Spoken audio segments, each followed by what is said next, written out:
Welcome back. We are just days away from UFC Paris, Imavov versus Borralho, which means it's time for me to give you every single pick for this card. Starting with the first fight, going all the way up to the main event of the evening. You guys know how it goes. You've been here before. But listen, this is actually a pretty good card. We've got a lot of debuts coming in from other promotions on this card. A lot of good fights. I'm pretty excited for this one. The main event's a banger as well. I can't wait to give you my breakdown and predictions for this fight. So let me jump right into it. First fight of the night, we've got Shauna Bannon versus Sam Hughes. 7-1 Shauna Bannon versus Sam Hughes, 10-6. Bannon's coming off of a submission win over Puja Tomar, and Sam Hughes is coming off of a split decision win over Stephanie Luciano. Close fight for that Sam Hughes-Stephanie Luciano one. You could probably give it to either one. But listen, that Puja Tomar win for Bannon is one of the worst performances I've ever seen in a WMMA fighter. Despite winning the fight, it was a very bad showing for her. If you guys watched the fight, you know what I'm talking about. The first round starts, and she's throwing these very minimal damage side kicks the entirety of the first round. I think that's the only strike she threw. Maybe not the only strike, but it is the one she was throwing the most. For sure. 80% of her strikes were this weird-ass side kick that she was throwing that was barely landing on Puja Tomar. Puja Tomar ends up sidestepping one of these and hits her with a massive right hand. I think it was an overhand. Knocks down Shauna Bannon. She does not get a KO win. She puts herself in an armbar, and Shauna Bannon gets the armbar. So that's her last fight. I don't forget that. You know, I'm not forgetting that. I don't think Shauna Bannon is... I don't know. I was at the start of the week. I'm like, oh, maybe I will, maybe I won't. I'm definitely gonna go with Sam Hughes though. She is definitely the higher upside between the two of these women. And Bannon, I don't know. She really has to win me back over before I pick her again, because I could pick her here, and then she comes out looking the same way she was in her last fight. If she looks the same as her last fight, she's going to get dominated and put out by Sam Hughes. So she's going to have to really level up in between that Puja Tomar fight now if she wants to have a chance. So that's why she's a plus 240 or whatever her odds are. Sam Hughes is going to win this fight by decision, I think. That's going to be my pick. Yeah, I don't really like Shauna Bannon. You know, I was on her hype train, but no, I got to get off of it at this point. I gotta be smart. Sam Hughes is definitely the more well-rounded fighter. She's not just going to be throwing a pesky-ass low or a side kick that's doing nothing. Because that's all Shauna Bannon was doing last fight. So moving on. Rinat Fakhretdinov versus Andreas Gustaffson. Pretty good fight. Both these guys only have 2 losses. 24-2 Rinat Fakhretdinov. 12-2 Andreas Gustaffson. Rinat Fakhretdinov definitely he's got more UFC fights. Like, that's not there's no contention there. But listen, his run has been a little weird. Brian Battle, he beat Kevin Lee. He also beat very dominantly. He beat Kevin Lee. Put him out bad. Zaleski, he kind of gassed out to Zaleski. I think he knocked down Zaleski early on in that fight. Didn't finish him, and then later on Zaleski's kind of still in the fight, battling back. And that third round, I'm pretty sure he nearly finished Rinat, and it turned out to be a 10-8. I think it was something like that. And that's why it was a draw. But Nicholas Dalby, he gassed out as well. Rinat, the aura, his image has kind of diminished in his past few fights. His aura has kind of diminished in his last few fights. After that Kevin Lee performance, his stock was never higher. But he's been gassing out. I swear to God, he lost that Carlos Leal fight. I still don't know how he got his hand raised in that Carlos Leal fight. I was joking around about it with like my buddies at the time, like, oh, they're in Abu Dhabi. Oh, listen, Rinat's still gonna win the decision, and then he actually got his hand raised. It was one of them. Like, I really don't think Rinat has a claim to beating Carlos Leal in that fight. Let me pull up the significant strikes per round. Carlos Leal won that first round for sure, even with the control time. I think he was landing very damaging strikes on Rinat.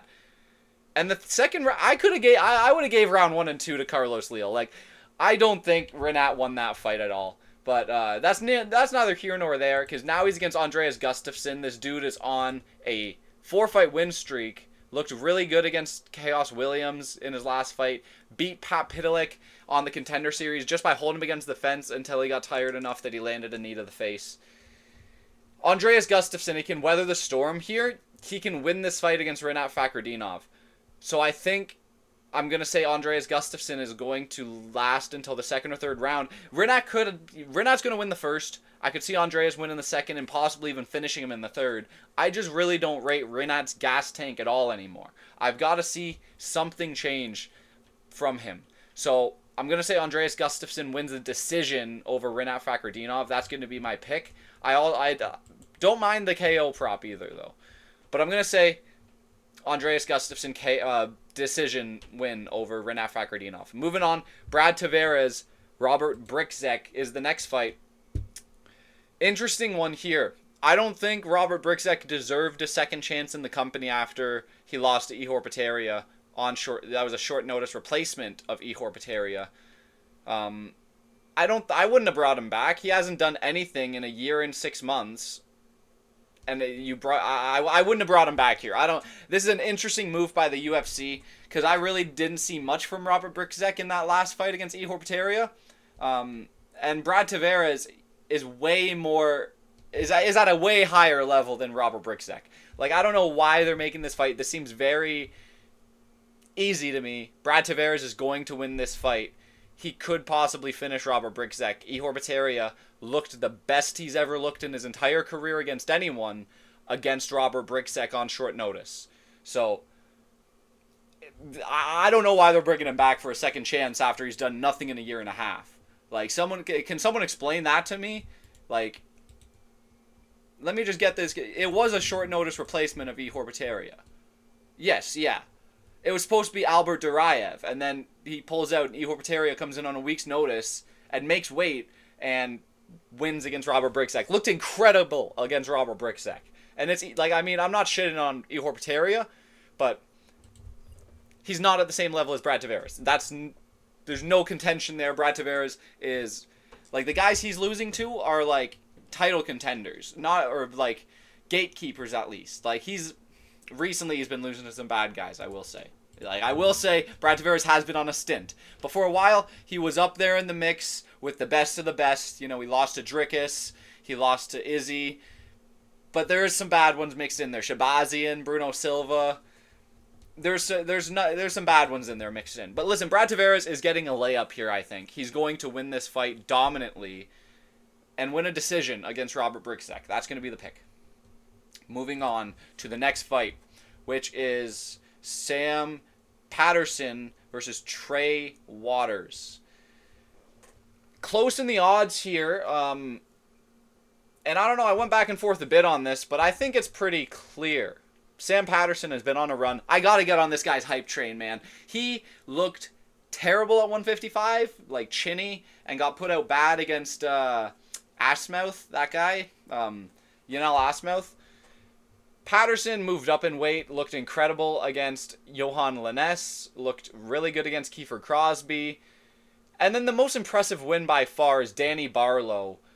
He didn't even submit Danny Barlow, which is everyone and their mother was picking Sam Patterson by submission over Danny Barlow, other than the people that were picking Danny Barlow to knock out Sam Patterson.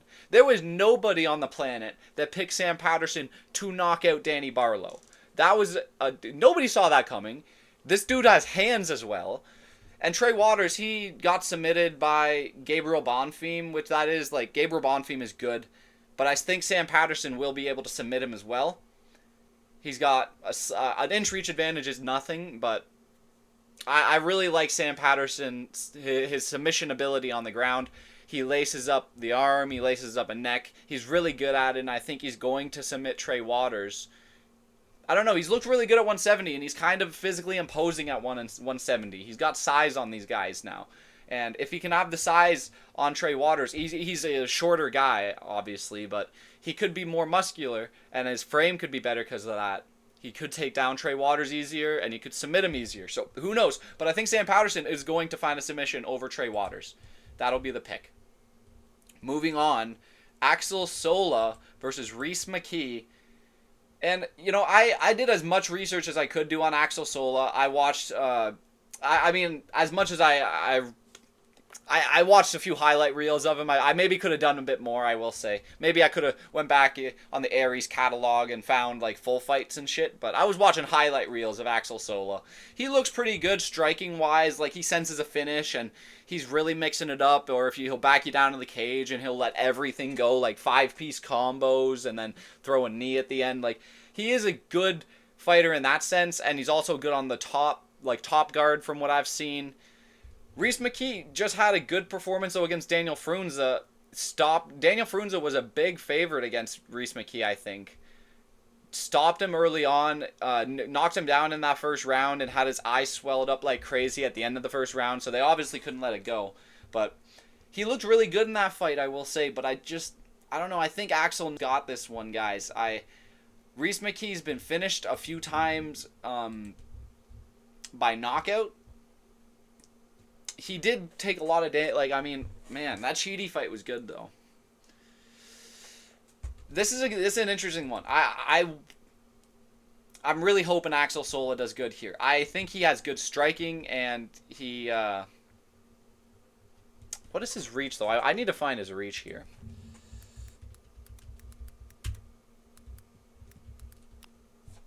I need to find this guy's reach. Guys, I've been looking, man. I've been looking. I nearly bought a fucking subscription to Canal Plus to watch Aries 31 so I could see the tail of the tape.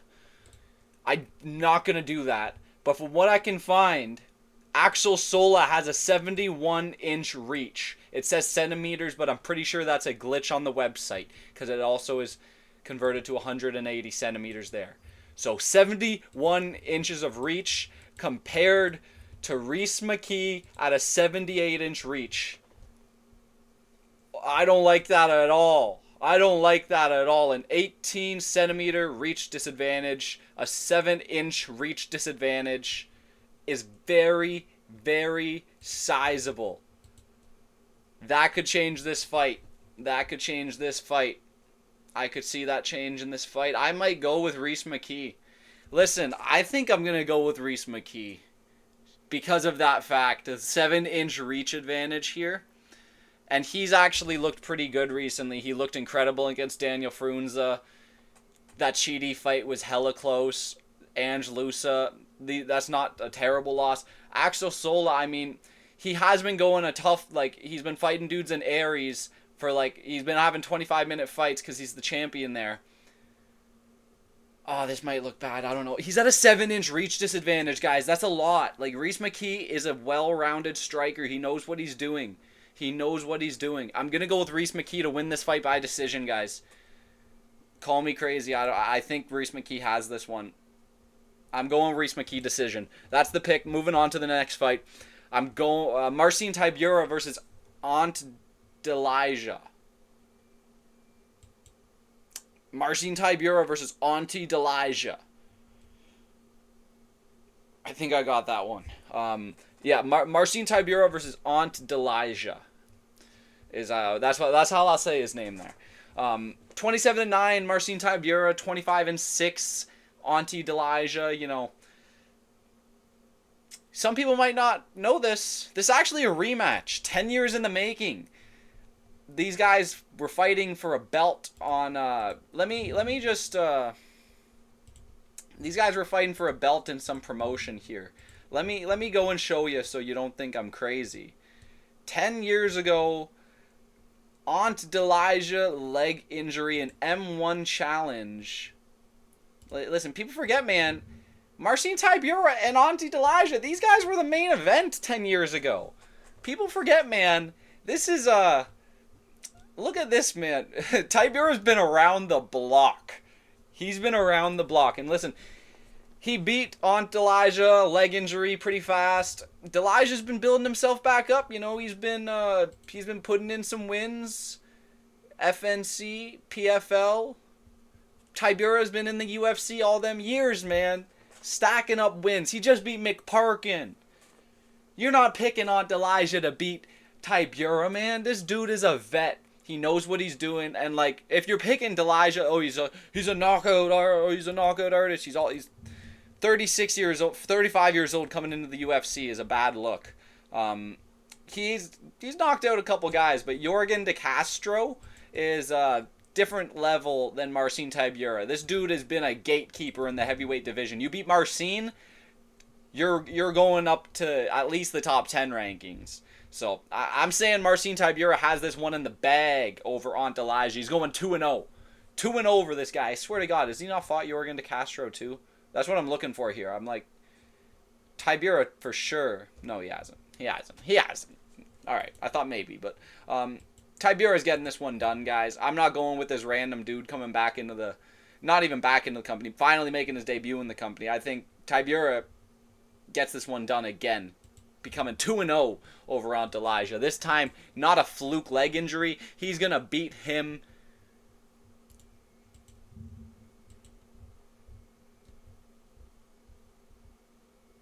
by decision. By decision. It's not going to be a submission. He hasn't been submitted in over a decade. I'm going with Marcin Tybura by decision. That's going to be the pick. Moving on to the next fight, which is Oumar Sy versus Brendson Ribeiro. Sy did not look good in his last fight. But I think he has a claim to winning that fight against Alonzo Menefield. I don't think I'm crazy for thinking that it wasn't a unanimous decision win for Menefield. I thought that should have been a split either way you scored it. But, yeah, he's coming back against Brendson Ribeiro, who, this dude's funky. Usually this dude has a reach advantage over the guys he's fighting, though, but he just got knocked out pretty bad against Azamat Murzakanov. But he beat Dair Nurgazai, and he beat Kyle Machado. Kyle Machado is not in the UFC anymore. I don't think Nurgazai is anymore after that Yuran Sati Baldiev fight. I could be wrong on that, though. But my point is, Brendson Ribeiro usually has a reach advantage over these guys, even that he's losing to. So he doesn't have that now. He's shorter than Oumar Sy. Oumar Sy is massive, and he really needs a win to build himself back up into like, if he's going to be a contender, if he's going to be a prospect, he needs a win like this, and I think he's going to get it over Brendson Ribeiro. I don't really rate Brendson Ribeiro too much. He's been finished quite a few times by this point. Like, 4 knockout losses, 2 submissions, 2 decisions. Listen, I'm going to go with Oumar Sy by submission over Brendson Ribeiro. But I wouldn't be surprised if he knocked him out either. Moving on, William Gomis versus Robert Ruchala. William Gomis a bigger favorite over Robert Ruchala. Ruchala was a KSW champ and then came over to the company. This is his first fight in the company here. William Gomis, he's been around the block. He just lost to Haider Amil in his last fight. It was a close fight, but Haider Amil did a bit more on the feet. William Gomis, I give him a lot of shit. I do. I don't like his fight style. But I think he's at a higher level than Robert Ruchala. Robert Ruchala, the fight that he lost to Parnassi, the footwork is what lost him the fight. And William Gomis has really good footwork. When I say that, like, Parnassi was able to back him down to the fence consistently and beat him in the outside foot battle, landing good body kicks, and had him against the fence for the majority of the fight. William Gomis will be able to do the same thing. He's got good footwork, and that's kind of how he wins these fights usually. He gets you into the clinch, and his grappling isn't terrible either. And I think Ruchala's got a kind of a weakness in the grappling realm. I could see Ruchala possibly knocking out William Gomis, but listen, William Gomis has a good chin. He's not just going to be ran through by one strike or anything. He's never been knocked out before. He's been hit with big shots by some of these people. He figured out Joanderson Brito when Joanderson Brito was on a tear. I don't know. I don't like this for Robert Ruchala coming into the company. I think William Gomis is going to be able to figure him out and beat him by decision. The next fight on this card, we've got Patricio Pitbull versus Losene Keita. Probably butchered that name, but listen, Keita looks really good on Octagon FC. This guy looks really good. You know, he's knocking dudes out. He's really good striking, good control from the top. Pitbull got knocked down by Yair Rodriguez, and he came back and he beat Dan Ige in the fight after that. But I think he's getting fed to the wolves here. I really do. Keita's a young blood. A lot of potential here with this guy. Like, he's a very highly touted prospect. And I think he's taken this UFC debut seriously. Pitbull's at the end of his career, kind of chinny. And I really see Keita getting him out in the first round by knockout. I really like his striking. The one loss that he has, too, it was like he kicked the knee of the dude he was fighting and broke his foot because of that. Like, it was right at the start of the fight, too. Like, the first strike he threw landed on the knee pretty much, and he shot a takedown instantly after and then was, like, wincing about his foot and stopped the fight. So it was because of the knee. He kicked the knee of his opponent. He came back after, was knocking everyone out, and now he's in the UFC, where I think he's going to pass this test. Pitbull is a big test in your UFC debut. They obviously see a lot of good in Losene Keita. They wouldn't give him a fight like this if they didn't, and I think he's going to pass this test with flying colors. I think he's going to knock out Pitbull in the first round. That's going to be my pick. Moving on. This fight's actually off the card now as of today, so I'm going to skip over it. Fakhretdinov pulled out because I don't want to go into the reasoning, but Fakhretdinov is out of this fight due to personal reasonings, I will say. So I don't know if they're going to keep this. I don't know if they're going to replace Fakhretdinov or something. I don't know what's really going on there, but for now it's off the card. I'm not doing a prediction for it. Moving on. Modestas Bukauskas versus Paul Craig is the next fight on the card. 18-6 Modestas Bukauskas, 17-9 Paul Craig. Paul Craig, I don't know, man. This dude has he's been getting the short end of the stick. That last fight, he probably should have got the win over. I don't know. I don't even know. Borralho was gonna win that fight. Didn't they run that fight back too? Did they run that fight? No, they obviously didn't. No. He upkicked Borralho, and then Borralho kind of acted like he was hurt. I don't know. You can make the case that he was hurt. It doesn't matter to me at all. But Modestas Bukauskas has looked really good recently. He beat Ion Cutelaba in his last fight. He beat Rafael Sarkua, and he beat Marcin Prachnio. I think he's going to knock out Paul Craig in this fight. He's got a 2-inch reach advantage on Paul Craig. I don't rate Paul Craig at all in 2025. I think he's terrible. And I think he's going to get knocked out by Modestas Bukauskas. We're going Modestas Bukauskas, round 1, round 2, TKO. That's going to be the pick. Round 1 for the pick. Moving on, Borralho, Mason Jones. Interesting fight, pretty good fight. 10-2 versus 16-2 Mason Jones.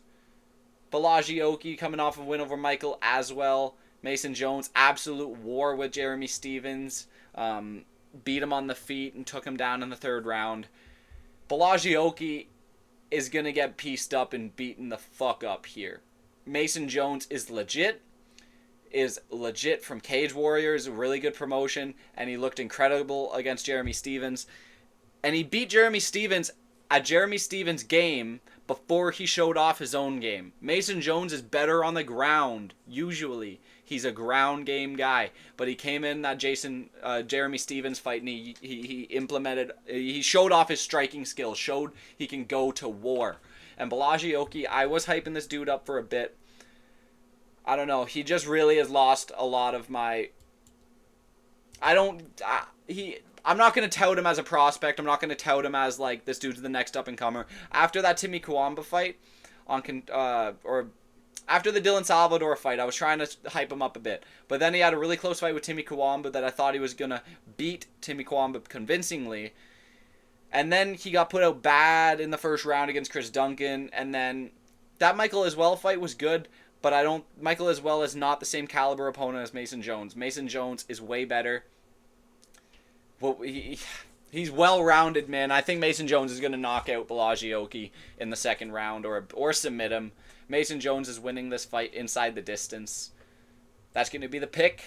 Mason Jones, second round submission is going to be the pick. Moving on, Benoit Saint-Denis versus Mauricio Ruffy in the co-main event. 14-3 BSD, 12-1 Mauricio Ruffy. This is a setup. Obviously, this is a setup. Minus 200 Ruffy is great value. Get it while you can. He's going to obliterate BSD. BSD, he got Kyle Propelic on short notice in Montreal. That is lucky for him.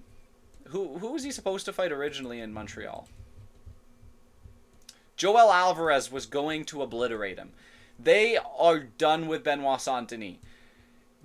The UFC experimented with him. They gave him Dustin Poirier. That was a big step up from Matt Frevola. He couldn't beat Dustin Poirier. He couldn't beat Renato Moicano. They gave him Joel Alvarez. They're like, we're done with you.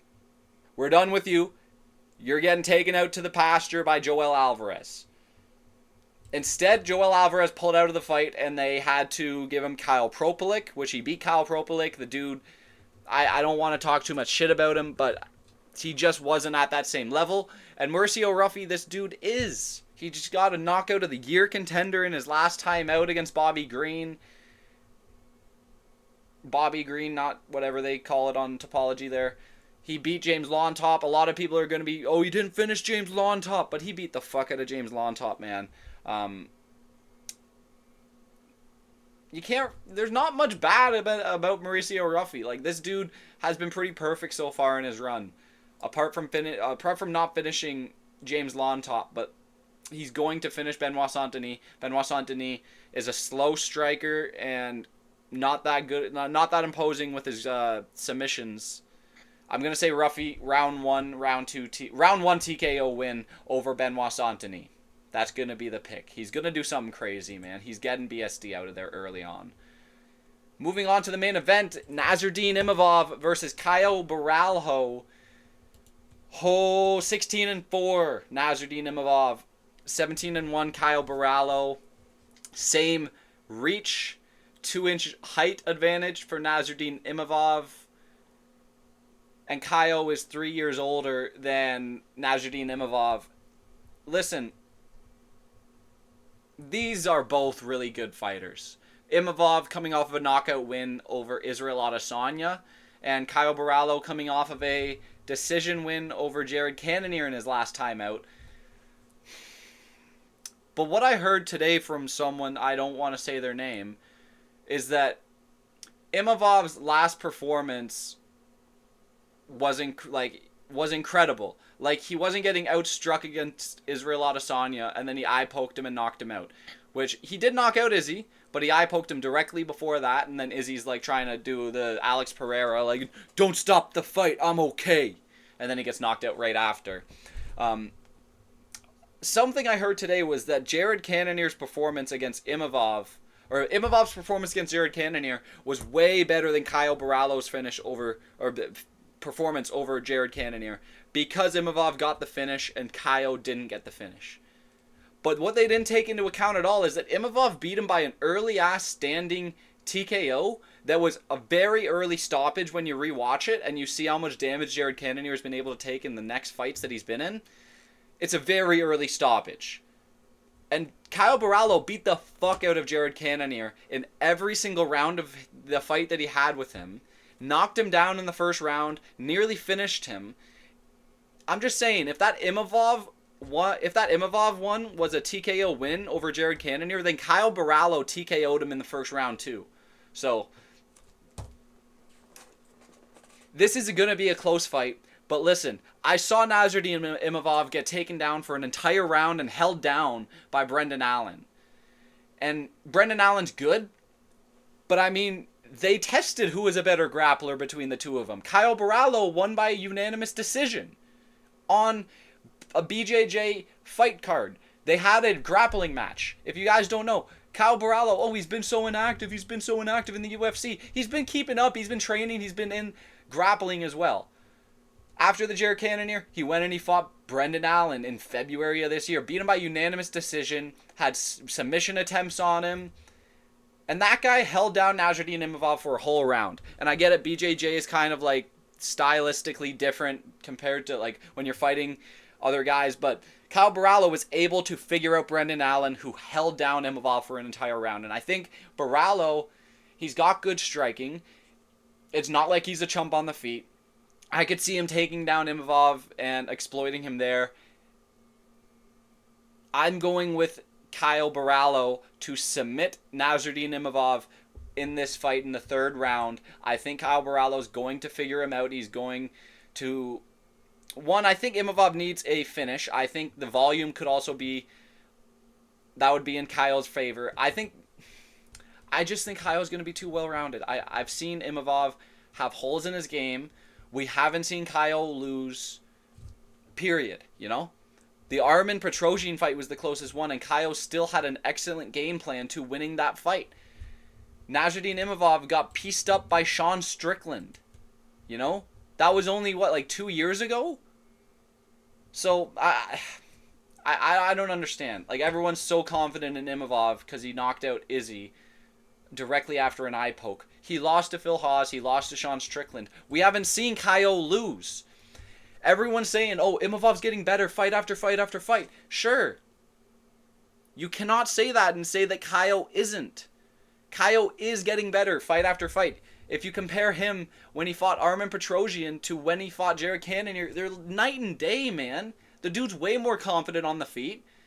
And he also can fall back to grappling. So I'm going to say Kyle Borralho either submits Imavov or he just outstrikes him and outcontrols him to a decision win. Kyle Borralho will win this fight, though. Mark my words. That's going to be the pick. Let me know what you guys think. That's all the fights on this card. I have another video lined up for this week. Not about UFC. It's going to be about Canelo Crawford. So if you're interested, let me know. But yeah, that will be out later in the week. Thank you for watching. Make sure to like, comment, subscribe. We'll be back here for more soon.